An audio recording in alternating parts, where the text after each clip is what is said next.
Welcome back to MMA Al Dente. I'm here to talk about Gian Silva, taking on Charles Jourdain. I'm probably going to call him Jean Silva. Anyway, my prediction for the fight is Charles Jourdain wins a decision, and my heart isn't totally into it. I just think Charles Jourdain is probably the more versatile fighter, but he doesn't have the wrestling to really mix it up. I think this will be a kickboxing bout, and Jean Silva, I don't know if he can match the volume of Charles Jourdain, but he certainly hits harder, and he's shown to have a lot of good traits so far. So I think it'll be an interesting battle, but I'm trusting Jourdain with the higher level of competition and what I perceive to be the higher work rate winning against Gian Silva, barring any knockdowns or anything. But Charles Jourdain, he's got a record of 15-7. I love to talk about the losses, so I'll do that now. He's never been finished aside from one time against Julian Erosa, who got him with a round 3 Darce, the Julian Erosa special. And that's there's no shame in losing that type of fight. Jourdain, despite being crafty on the ground, he's more of a striker, and Julian Erosa is a very dangerous submission artist. So that's the only time he's been finished. All other 6 losses are by decision. He's never been knocked out, Jourdain, although he's been knocked down twice. Josh Kulabau caught him with a big punch after he was spinning. So kind of set himself up for the knockdown there, but he got knocked down. Actually, I think Kulabau caught a kick, which forced him to spin. But whatever. He was hurt there, but he survived and looked like he recovered instantly. And he was also knocked down against Doo-Ho Choi, Korean Superboy, in that wild fight that they had. And that was one where it looked like he needed to regain his marbles for a second there once he was hit. And he recovered, ended up taking it to Choi, hurt him badly at the end of round 1, and then knocked him out in round 2. And that was his second UFC fight, but that's the one that really made him, because that was supposed to be a victory for Doo-Ho Choi. But every other loss has been by decision, and all of them in the UFC, aside from this one against TJ Laramie, who's a former UFC fighter. I don't know what happened with him. Maybe he's still got another fight coming up. I don't know. But Charles Jourdain, he's pretty damn durable, which is important to mention because Jean Silva is pretty damn deadly. That's his primary trait. As for his wins, Charles Jourdain has 13 finishes and his 15 wins. That's also pretty deadly. He's got 8 by knockout or TKO and 5 by submission. His best submission has been the guillotine choke, which you don't need a takedown to hit. And actually, you might need your opponent to take you down. But he's gotten it over Ricardo Ramos in his last one, Lando Venata, this guy Alex Morgan some years before that. It's been there for him in some key fights.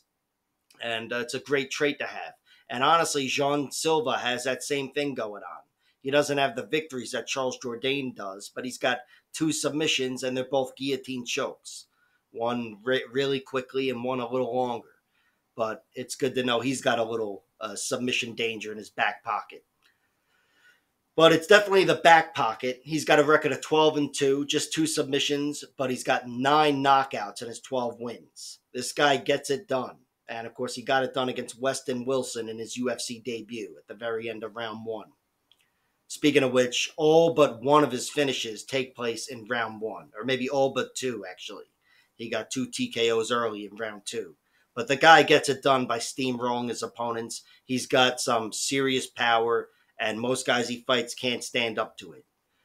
And he does have 1 decision win, and that's in his second to last fight on the Contender Series against Kevin Vallejos, however it's pronounced.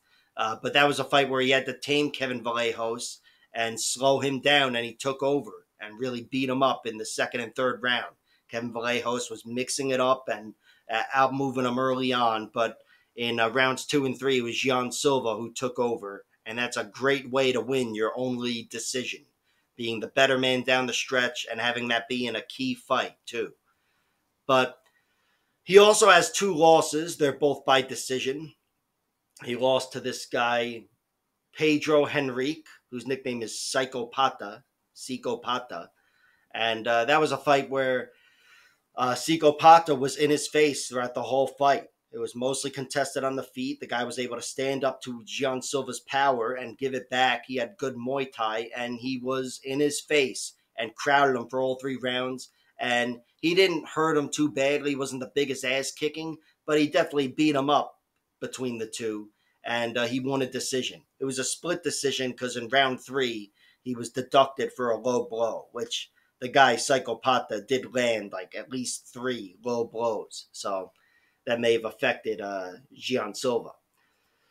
And that was in his 3rd fight, and then just 2 fights later, he lost to this guy Gabriel Schlupp de Lima, and that was another decision. That was one where he lost due to grappling. Really, the guy took him down in round 1, and also secured the mount after Gian Silva started trying to play around looking for leg locks. And then in round 2, Gian Silva pulled him into the full mount. That's how he got taken down. He tried to take the guy down with some lateral throw or whatever and just planted the guy in the full mount. And he ended up getting out, but that's definitely what cost him the round and eventually the fight.